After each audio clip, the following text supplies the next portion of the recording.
அன்புடைய அனைவருக்கும் அருள்மிகு காத்தாயி அம்மன் பிரசன்ன ஜோதிட நிலையத்திலிருந்து ஜோதிட ரவியின் அன்பு வணக்கங்கள். நாம் இன்னைக்கு ஏப்ரல் மாத ராசி பலனை பற்றி பார்க்க போகிறோம். இந்த ஏப்ரல் மாதம் மிதுன ராசிக்கு என்னெல்லாம் நன்மைகளை தரப்போகுது அப்படிங்கிறத பற்றி பார்க்கலாம். எப்படியெல்லாம் இவங்களுக்கான அதிர்ஷ்ட வாய்ப்புகள் வரப்போகுதுங்கிறத பற்றி தெளிவாக பார்க்கலாம்.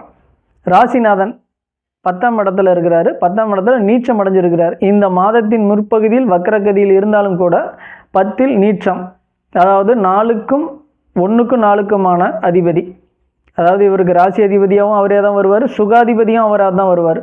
அதே போல் விரயஸ்தானத்திற்கும் வளர்ச்சி ஸ்தானத்துக்கும் அதிபதியான சுக்கிரனுடன் இணைந்திருப்பது நல்ல ஒரு யோகம்தான்.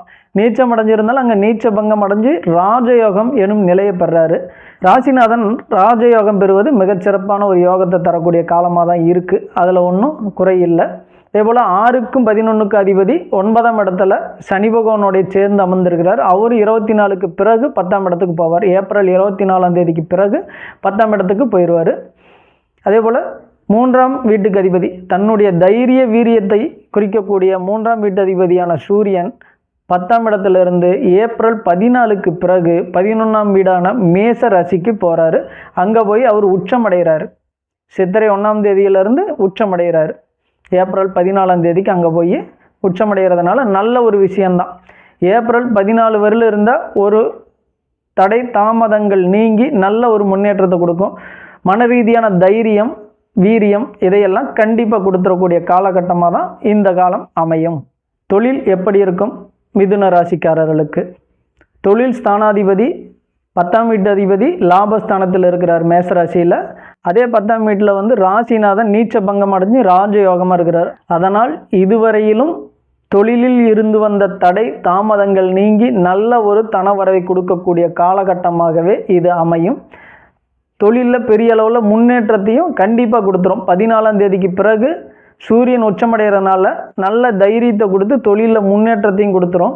இதுவரையிலும் அதிகார பொறுப்பிற்கு வரதற்காக முயற்சி செஞ்சுக்கிட்டு இருந்தவங்களுக்கு கண்டிப்பாக இந்த மாதம் அதற்கான வாய்ப்புகளும் அமைஞ்சிரும். குடும்பத்திற்கு நல்ல ஒரு தனவரவை கொடுக்கக்கூடிய மாதமாகத்தான் இது இருக்கும். கண்டிப்பாக வண்டி மனை வாங்க திட்டமிட்டு இருந்தவங்களுக்கு கண்டிப்பாக இந்த மாதம் நடந்துடும். அதில் எந்த ஒரு மாற்றமுமே இல்லை.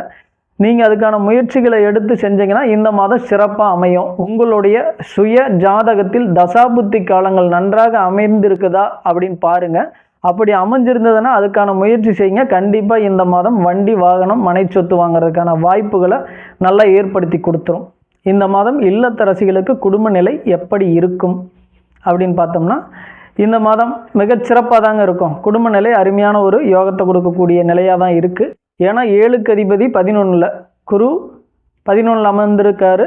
இது ஒரு நல்ல விஷயம் அப்படின்னு சொல்லலாம்.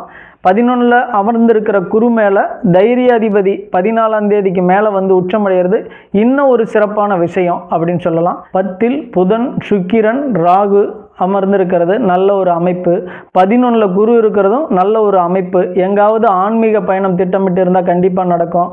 அதே போல் இன்ப சுற்றுலா எங்காவது குடும்பத்தோடு போகிறதுக்கு திட்டமிட்டு இருந்தீங்கன்னா அதுவும் சிறப்பாகவே நடக்கும்.